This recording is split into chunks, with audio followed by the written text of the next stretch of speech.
Good evening. This is and welcome to the, what is today? April 1st meeting of the Legislative Affairs Committee. I now call this meeting to order.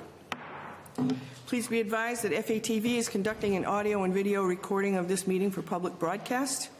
I ask that anyone in the audience who is recording this meeting to please identify themselves for the record now by state your name and city of residence. I don't see anyone. At this time, I ask that all electronic devices be placed into silent mode. The councilors who are with us this evening are Councillor Craven, Councillor Van Hazinga, Councillor Zarella, and Councillor Kuchar. I invite anyone in the audience who wishes to speak to please approach the podium, identify yourself by name and address, and identify the agenda item on which you would like to speak, and then you may speak on it for no more than 2 minutes. Seeing no one, we'll now move into the agenda. We have 3 items on the agenda this evening. The first one, 2025, an ordinance to adopt the provisions of General Law, Chapter 60, Section 62A, as amended by Section 89 through 91 of Chapter 140 of the Acts of 2024. And I see Director Murphy is in the audience, and I'm assuming that she's going to explain it all to us. So, I also have our Treasurer, Michaela Horn, here, too. And it's pretty straightforward. The acts that you referred to, they changed how properties are, how tax title works. And we've already talked about how that changes how we sell a property, but the other side of that is how we make agreements for back taxes. Okay. So in the past, it was 5 years and 20%, right? So we could only make a repayment agreement for back taxes for 5 years, and they had to put 20% down. Okay. The new law requires that we can extend that now to 10 years, and they have to put 10% down. So we're just asking that our ordinance get updated to reflect that change. Okay, so we're bringing this in line with the Massachusetts general law. Is that, and you need an ordinance from the City Council in order to do that, correct? Yes. Okay. Questions? President Zarella. Does this still permit us to impose the more restrictive terms? Does it just give us more options? More options. Yes. Okay. Good. We can still make choices. I assume that you could make a 1-year agreement if that made sense.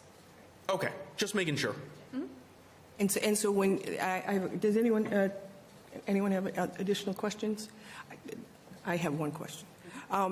Does this apply? So if say property owner A fails to pay their taxes, the city says we're going to take that building from you. Is it property owner A that can enter into that agreement with you, or is it a property owner B, C, D, or E, or F? A, with some exceptions, right? Okay. So property owner A, they're the owner, they owe the back taxes. We say, if you don't pay them, we're going to take it. They say, oh wait, I don't want you to take my property. I'd like to make a payment. Okay. Right, and then it's about. And I think the intention of expanding this time frame and the amount down is to give them more time and more flexibility, and to understand that the last thing we really want to do is take somebody's property. We want them to be current, right? So that gives them a longer period to get current, some folks really need that.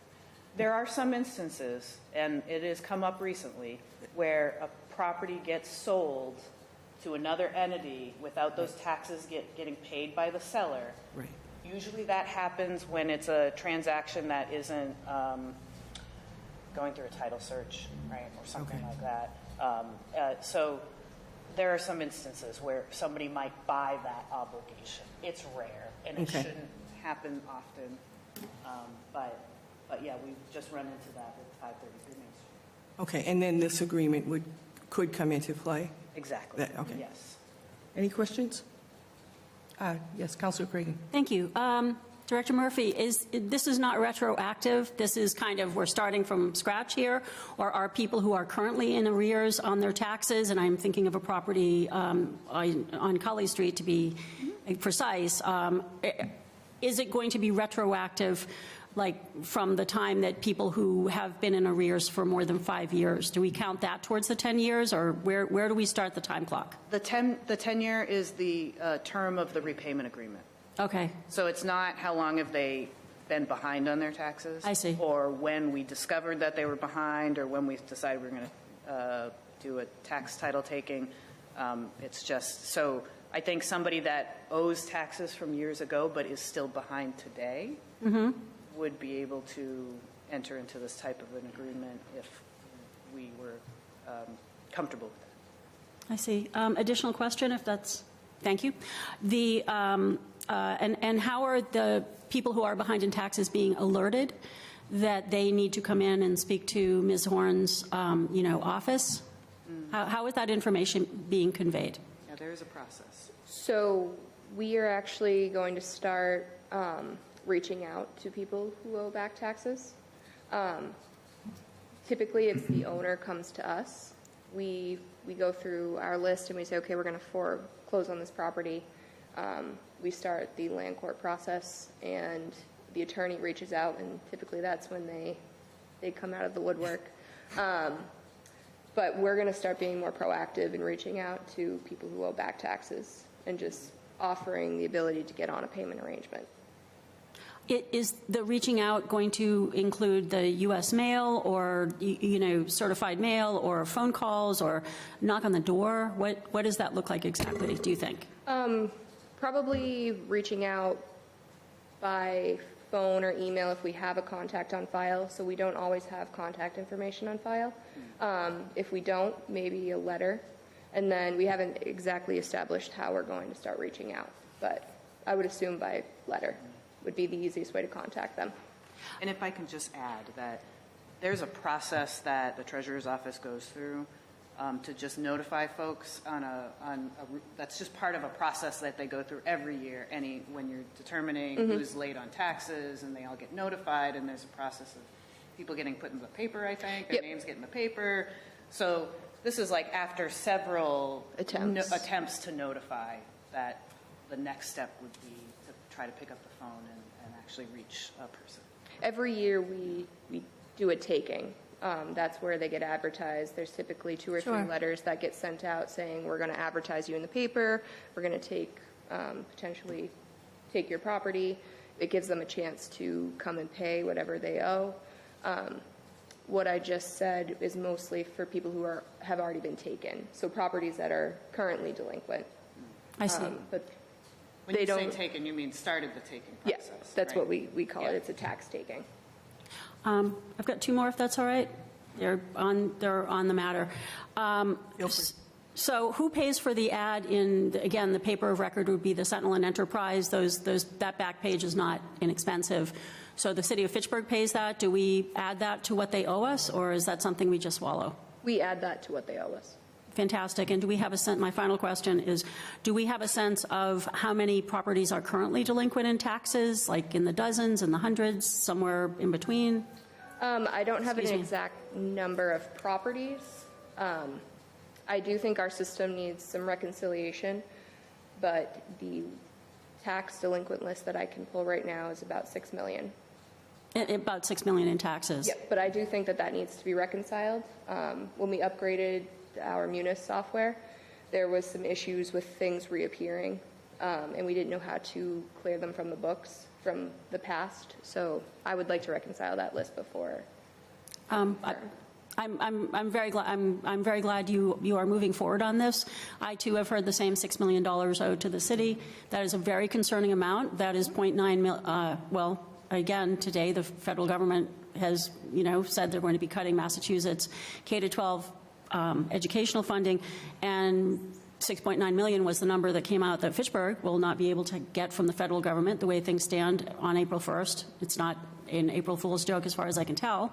So what you've said, I think, will be very reassuring to people in Fitchburg. So thank you very much for your clarity. I'm all set. Okay. Do I have a motion? Motion to approve. Second. All in favor? Aye. Okay. I see no objection, so we'll take that. That will be 5-0. The second item on the agenda is 027-25, An ordinance, the City Council of the City of Fitchburg, that the ordering of the prior insertions in Ordinance 009-2024 is hereby corrected as follows. Number 1, Section 5 is struck in its entirety. Number 2, Section 6 shall now insert a new Article 10 entitled Snow and Ice at the end of Chapter 169, Vehicles and Traffic. Number 3, a new Section 169-103 entitled Duty to Remove Snow or Ice from Motor Vehicles shall be inserted under Article 10 and read as follows in Section 6 of Ordinance 009-2024. My understanding is this is just a correction in the numbering of the ordinance. I don't think it's a huge complicated matter, but if anyone has any questions, feel free to ask. Motion to approve. Second. Second. Okay? And if there's no objection, we'll just take this by unanimous consent. Seeing none. All right. The last item on the agenda, 031-25. The Planning Board is seeking to amend special permit fees and review of updated Planning Board fee schedule as enclosed in the packet. And they have provided a list of all of the fees. And I see, Good afternoon again. who would like to speak on this first? I actually have a last-minute update for you all. Okay. It is not under the special permit fees. It's under the advertisement and technical review fees. So, if I may, Yep, please. it's. Yes. Thank you.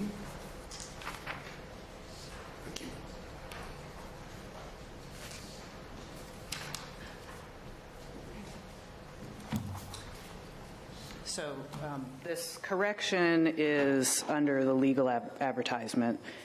We realized we had calculated the cost of the legal advertisement, but didn't acknowledge that that legal ad actually gets posted twice. So the bolded section is the addition to this, so we're just making it clear that it's actually $280, not $140, because it's 2 legal advertisements. Motion to amend as noted. Second. Okay. Do I have any objection to the amendment? I'll take that by unanimous consent. And it is before you. Would Ms. Karen and would I just wanted to say something to the point you just had. We sent the whole schedule to you, but the council just handles the special permit section of this. So the amendment's fine, but that's part of the planning board's vote. So Right. yeah, I just want to make sure we know that in case that's a problem, we'll handle it separately. So we and our planning board chair and vice chair and our principal planner have done quite a bit of research on how other communities structure, because it's been a very long time since we've made any changes to our planning board fees. What we found is that communities are kind of all over the place, right, with their fees. But in general, we were very much on the low side of the fee schedule. So we tried to be mindful of, the actual amount of work, time, expense that it is to the city, and balance that with what is fair for a project and the different scale of project. A large development can absorb a larger fee than a smaller, say, somebody that just needs to come in front of planning board for a site plan for a 3-bedroom apartment, or a 3-decker, I should say. So with that, you see the type of fee, and then what the current fee is, and then what we're proposing. So if we want to focus on the special permit portion, we made some changes to the fee structure, where we have a base going from $100 for the fee. Well, it was a $100 publication fee. We're eliminating the publication fee altogether because that's separate. So now it's going to be a $200 flat fee plus $50 a dwelling, up to $3,000. In the past, it was $100 plus $25 per dwelling, and there was no cap on that. The a couple other sections, and I only have a black and white version, so I think where it's red, those are new, right? So those didn't exist before. You guys have a black and white version. Yeah, we have black and- Everything, Except, everything under there. You want a copy? We can hand you guys. no, that's fine. I think, I don't, does anybody else need a copy? I'm fine. The red ones are wireless communication facilities, marijuana establishment, large-scale ground-mounted solar, modification of special permit, and special permit amendment. So basically most of that are actually new categories where we've broken them out from the regular special permit, and, to note their distinctness and the different levels of work. So regular special permit, might only, for a small property, isn't going to cost that much, but wireless communication is kind of its own creature. So when you see the comparison, it's like we only had special permit as $300. So that's what we put for current, even though these things didn't actually exist as their own category, if that makes sense. Yes, it does. Okay. So you see the big one, the big jump is when a new marijuana establishment comes in. Mm-hmm. There's a significant amount of work that goes into that. So we tried to make that fee reflective of that. The same with large-scale ground-mounted solar. Mm-hmm. We upped generally special permit fees. For all other, it's just going to be $400. Modifications went from $100 to $300. Just an amendment, a technical amendment, we don't charge any fee for now. And a repetitive petition is going from $200 to $400. Ms. Paula Karen, would you like to address? Planning Board Chair. And probably the more significant piece is that in the special permit categories, where it was more like a $300 or a straight fee, that included the advertising costs. So so the significant piece here is breaking out the advertising costs. So that's why you see it's about $280 for advertising costs, and the fee itself was just $300. So it was all For getting $20, they're getting a good deal. Exactly. Yeah. Aspect like that. But I also want to mention, there is this it's required by Massachusetts general law to do this advertisement in publications of general circulation. And however, as you realize these day and age, there's not a lot of general circulation going on with publication, like newspaper publication aspects.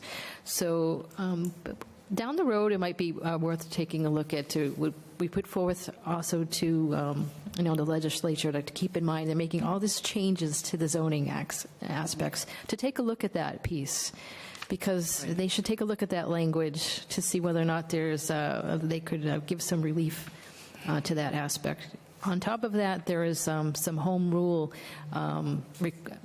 pathways that a community can take in order to alleviate maybe that aspect if it's not going to be done statewide. It is a long process, though, in order to do that, like years to do that, but could be worth going, depends what the legislature's looking at. So down the road, we're looking at to minimize those fees or mitigate those fees would be good. But we just wanted to bring about that up to your knowledge that that's one of those pieces of the fees right now. We're just separating that out. This is why you see it in the table format and make it a little more transparent. Okay. I do want to recognize that Mr. Fontaine is here as well. Did you have anything? Yeah, one thing to add that Liz hadn't mentioned was, the city's been taking a pretty substantial loss for the last few years because advertising costs are so extraordinary. The city expenses have dramatically increased, and we haven't changed the schedule since the early 2000s, I believe. So we're way behind on this. I believe the paperwork says 2008, which is a significant time period not to make any changes. And those publication fees, I have to say, were greater than this. This is actually the Worcester Telegram, which is less expensive, but also meeting the Massachusetts General. There's certain requirements that need to be met, so we had to make sure we found a publication that met those requirements. Right. Okay. So, and to give you a little more context of that, one of the requirements is that they get listed. Help me out here, Paula. They get listed at this one. It's a searchable site, right? Correct. So once it gets published, it needs to be able to be searchable by the public. And right now, through our local news, S&E is not. We kind of brought it to their attention, and it's has not years ago, and they haven't fixed it. You think it's probably something simple to fix, but they have not. So we had to make sure we searched in order to make sure we're meeting the Massachusetts general law criteria, bringing the attention in that aspect. But that is one of them. It needs to be searchable while it's there, and not just by a subscriber. Because it has to be searchable by anybody who's not a subscriber. Okay. Well, you've certainly done your homework, that's for sure. Do the members have questions? Yep. Move to approve? Second? Seeing no objection? That is approved. Motion to Thank you very adjourn? much. Second? All in favor? Aye. Adjourned.